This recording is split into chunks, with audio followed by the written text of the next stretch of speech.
তখন বুঝতে পারছিলাম বউ হয়তো আমায় কাছে চাচ্ছে। আসলে শেষবার বউকে কবে কাছে টেনেছিলাম আমার নিজেরই মনে নাই। দেশের যে অবস্থা ছিল সেই অবস্থায় বউকে কাছে টানার মন মানসিকতা আমার মতো কোনো পুরুষেরই হয়তো ছিল না। এখন তো দেশ স্বাধীন, আর বউ যেহেতু চাচ্ছে তাকে সাড়া না দিয়ে তো উপায় নেই।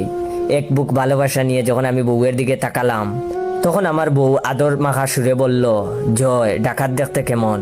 আমি কিছুটা অবাক হয়ে বললাম, কেমন আর, মানুষের মতোই তো দেখতে।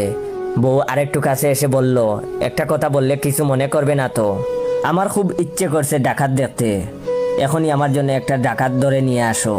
মাঝরাতে বউয়ের মুখ থেকে এমন কথা শুনলে কোন স্বামীর মেজাজ ঠিক থাকবে? নিজের রাগ কোনো রকম কন্ট্রোল করে বউকে বললাম, ডাকাত কি বাজারে আলু পটলের মতো কেজি ধরে পাওয়া যায় যে বাজারে গেলাম আর 2 কেজি ডাকাত ধরে নিয়ে আসলাম? এত রাতে এমন ফালতুর কথাবার্তা না বলে ঘুমাও। আমার কথা শুনে বউ কেঁদে দিয়ে বলল, বিয়ের পর থেকে আজ পর্যন্ত তোমার কাছে যা চেয়েছি তার কিছুই পাইনি। একটা আইফোন চেয়েছিলাম, কিনে দাওনি, অথচ পাশের বাসার বাবির ঠিকই আইফোন আছে। একটা হীরার নেকলেস চেয়েছিলাম, কিনে দাওনি, অথচ পাশের বাসার বাবির ঠিকই হীরার নেকলেস আছে। একটা ডাকাত দেখতে চেয়েছি, সেটাও এখন দেখাতে পারবে না, অথচ গতকাল পাশের বাসার বাবিকে তার স্বামীর ঠিকই ডাকাত দেখিয়েছে। আমি তখন বউকে বললাম, আল্লাহর দুহাই লাগে, কান্না বন্ধ করো, আমি এখনই যাচ্ছি ডাকাত ধরে নিয়ে আসতে। আর কিছু হলে পাশের বাসার বাবির সাথে নিজেকে তুলনা করবে না। রোলস রয়েলস গাড়ির সাথে সিএনজির তুলনা করা উচিত না। বউ আমার কথাটার মানে বুঝার আগেই তাড়াতাড়ি বাসা থেকে বের হয়ে আসলাম, তা না হলে সারা রাত বউ আমাকে বাথরুমে বন্দি করে রাখতো। বাসার নিচে এসে কিছুক্ষণ হাঁটাহাঁটি করার পর দেখি আমার অফিসের ম্যানেজার সাহেব ড্রোন চালাচ্ছে।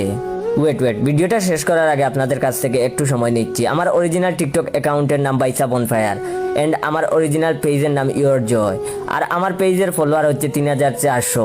তো একটু কষ্ট করে ভিডিওটা যদি ভালো লাগে অবশ্যই আপনার 15 জন বন্ধুকে শেয়ার করে দিবেন। উনাকে এত রাতে ড্রোন চালাতে দেখে কিছুটা অবাক হয়ে বললাম, স্যার আপনি এত রাতে আকাশে ড্রোন ওড়াচ্ছেন, কিছু হয়েছে কি? ম্যানেজার স্যার আমার দিকে তাকিয়ে বলল, কি আর হবে, সবই আমার কপাল। বউ ডাকাত দেখার বায়না ধরছে, তাই ড্রোন দিয়ে ডাকাত করতেছি। মনে মনে ভাবতে লাগলাম, দুনিয়াতে শুধু আমার বউ তার ছিঁড়া না, আরো একজনের বউ তার ছিঁড়া। এমন সময় খেয়াল করলাম আমার অফিসের এক জুনিয়র নাম রাশেদ, ও জার্মান শেফার্ড নিয়ে রাস্তায় হাঁটতেছে। আজ দুপুরে ওর বিয়ের দাওয়াত খেয়ে আসলাম। বাসর রাতে বউকে সময় না দিয়ে কুত্তা নিয়ে রাস্তায় কি করে? রাশেদকে যখন ডেকে জিজ্ঞেস করলাম এত রাতে ও রাস্তায় কি করে, তখন সে মাথা চুলকাতে চুলকাতে উত্তর দিল, জয় ভাই, কি আর বলবো, লজ্জার কথা। বাসর রাতে যখনই বউয়ের ঘুমটা তুলেছি তখনই বউ বলে, বাসর রাতে সবাই বিলাই মারে, আপনি বিলাই না মেরে ডাকাত মারেন, তাই ভাই এত রাতে ডাকাত মারতে বাসা থেকে বের হয়েছি। এত দেখছি সব পাগলের হাট বাজার। ম্যানেজার সাহেব, আমি আর জুনিয়র রাশেদ 3 জন যখন নিজেদের মধ্যে কথা বলছিলাম, তখন হঠাৎ আমাদের সামনে একটা BMW গাড়ি থামলো, আর গাড়ি থেকে নেমে বের হয়ে আসলো আমার অফিসের চেয়ারম্যান সাহেব। উনি আমার দিকে কিছুটা অবাক হয়ে তাকিয়ে বলল, এত রাত পর্যন্ত রাস্তায় আড্ডা মারো, আর সকালে দেরি করে অফিসে গিয়ে রাস্তার জ্যামের অজুহাত দাও? তখন আমি আমতা করে বললাম, আসলে স্যার আমরা আড্ডা মারছি না, ডাকাত ধরতে বের হয়েছি। এই কথাটা শুনে চেয়ারম্যান স্যার আনন্দিত হয়ে বলল, ডাকাত ধরতে পেরেছো? কোথায়? কয়েকদিন ধরে ডাকাত দেখা নিয়ে বউ যে পরিমাণ ফেনফেনানি শুরু করছে, আর ভালো লাগে না, তাই গাড়ি নিয়ে একাই বের হয়ে পড়ছিলাম ডাকাত ধরতে। আমি তখন বললাম, স্যার এখনো ডাকাত ধরতে পারিনি, তবে ধরার চেষ্টায় আছি। ঠিক তখনই আমার নাকে ভেসে আসলো বিরিয়ানি রান্নার গ্রান। 4 জন যখন একসাথে রাস্তার গলিতে গেলাম, তখনই দেখি রাস্তার মানুষ বিরিয়ানি রান্না করছে।